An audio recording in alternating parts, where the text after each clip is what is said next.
All right, everybody, welcome back. Good late morning. This is the end of the line. We will probably do some recaps. We will probably do some summary videos, but in terms of actually having new data to look at, this is the end of College Football Wednesday.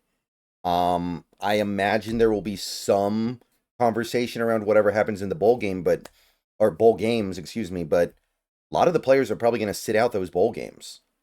And there are only a handful of playoff games. Now, maybe those won't be sat out, but regardless, there's just not much data left. So, again, appreciate it while it's here. So, let's go ahead, dive into the defense.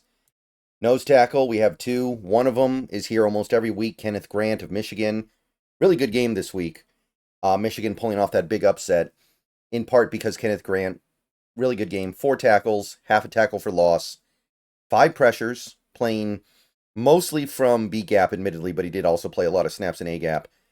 Only 10 points allowed, 77 rushing yards against Ohio State, 3 yards per carry, 86.2.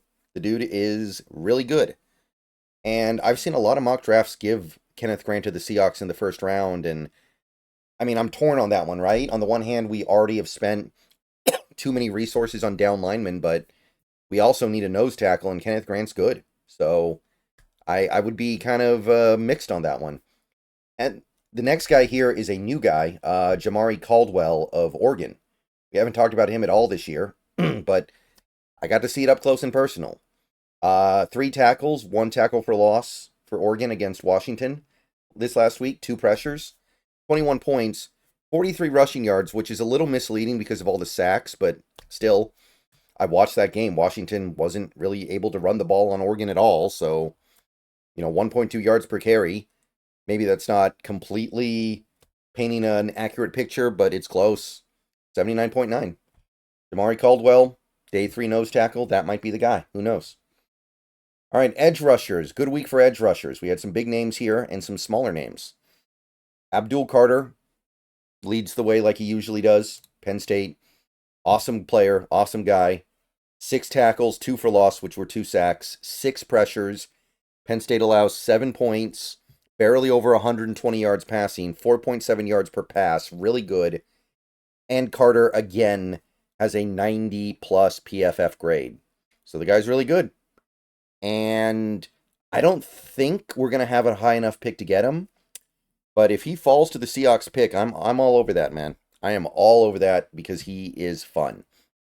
Remember, he can do some inside linebacker stuff too. You are getting maybe the next Micah Parsons.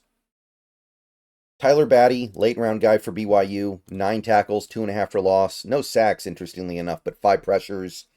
He also was like dinged with like 5 missed tackles, which that's a problem. But you can still see how productive he was despite that. He also had a pick that he took back 14 yards, 18 points allowed by BYU's defense, only 156 passing yards, 6.2 yards per pass, really good. 69.2 PFF grade, and the only reason why the grade went down was the missed tackles, which, hey, I'm not dismissing it, but you got to take it into context. Donovan Ezeiruaku may have had the best game of any individual edge player this entire season for Boston College. 10 tackles, 4.5 for loss, including 3.5 sacks, 12 pressures. I've not seen that before. 12 pressures from one player. 23 points allowed, about 300 passing yards allowed, but only 6.8 yards per pass, which is good. 91.9 PFF grade. Pretty phenomenal for Donovan. He's a name to watch. He's a big-time name to watch. He could be a big-time late riser, I think. Antoine Ryland of Virginia Tech. We've talked about him before. 3 tackles, all of them sacks, 5 pressures. He also forced a fumble. Tech, 17 points allowed. 178 passing yards. Not even 5 yards per pass. Really good. 69.5 PFF grade. So Antoine Ryland, he has a third name in there, but I disclude it because I don't want to shove this thing all the way over to the right. You guys who do Excel stuff know what I'm talking about. And Princely Umanmielen of Ole Miss. Talked about him a good amount this year. No sacks, but 5 pressures, 3 tackles. Ole Miss only allowed 14 points. Almost 300 passing yards, though, and almost 9 yards per pass. Not great, but Princely wraps up a really good season, and he should be a pretty high draft pick this year. 73.7 PFF. I like what I see from him. Good player. Now we get to the off-ball linebackers, the pure off-ball linebackers for the most part, especially this week. Ismael Mondon Jr. for Georgia. Not a great game, but in a game where Georgia's defense really didn't have it, like completely getting mowed over by Gottech. 13 tackles, including a sack, 3 QB pressures. I mean, he stands out in a unit that really failed on I think it was Friday. 42 points allowed, 260 rushing yards allowed. I'm not saying he was blameless. He did get a below average PFF grade, 57, but at the same time, we got to look at this and say, hey, a lot went wrong for Georgia in that game. Jay Higgins of Iowa, pretty good game here. 12 tackles, 1 for loss, 3 quarterback pressures, allowed 25 receiving yards on 2 targets.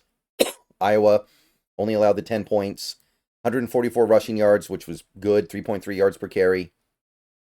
Yeah, this should be yards per carry, not yards per pass. 77.6 PFF grade. So good performance for him. He is one of the better linebackers in this class. Lander Barton continues to be a big playmaker for Utah. 6 tackles, including 2 sacks and a forced fumble. He's making plays in coverage. He's making plays on the blitz. He's doing it all. 14 points allowed. Utah did allow 170 rushing yards, but only 3.9 yards per carry. Not terrible. 79 PFF grade for Barton. I think he's a good player. I think he's better than his brother. Francisco Moigoa of Miami. Again, not a good game for Miami's defense at all. In fact, they are single-handedly responsible for keeping Miami out of the playoff, maybe. But 13 tackles, allowed 29 yards in coverage on 3 targets. Only allowed 99 rushing yards, by the way. That's worth noting. 2.9 yards per carry, 65.1. So I'm still I'm keeping my eye on him. Not much positive to take away from Miami's defense right now, but that doesn't mean they don't have any good players. Stutzman of OU, on here a lot. 10 tackles, half a tackle for loss, and a QB pressure. OU's defense got mowed over a little bit, allowed 37 points, but only 110 rushing yards. That's not bad at all.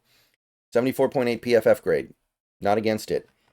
And there's little doubt in my mind that Stutzman has a place in the NFL ultimately.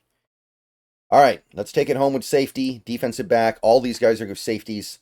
Malachi Starks for Georgia. Another Georgia defender on a day where their defense was terrible, I know, but kind of an interesting game for him, right? 10 tackles and a pass breakup, but 86 yards allowed in coverage on 7 targets. So, mixed bag for sure. PFF was kind of split on it, 63.4.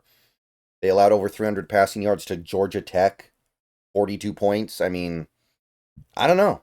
You're going to have to make your own evaluation there, but he did have, I think he led the team in tackles. Shiloh Sanders of Colorado, he's made this list a couple times now at the end of the year. 4 tackles and a fumble recovery. Only 6 yards allowed in coverage, 3 yards per target. 0 points allowed and 77 passing yards, so he kind of has to make the list almost.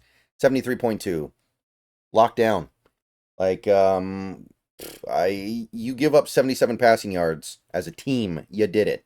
You did the thing. Alabama, another Alabama defender here. We got Malachi Moore, late round safety, maybe. 4 tackles, including half a tackle for loss and 3 pass breakups. 1 pressure.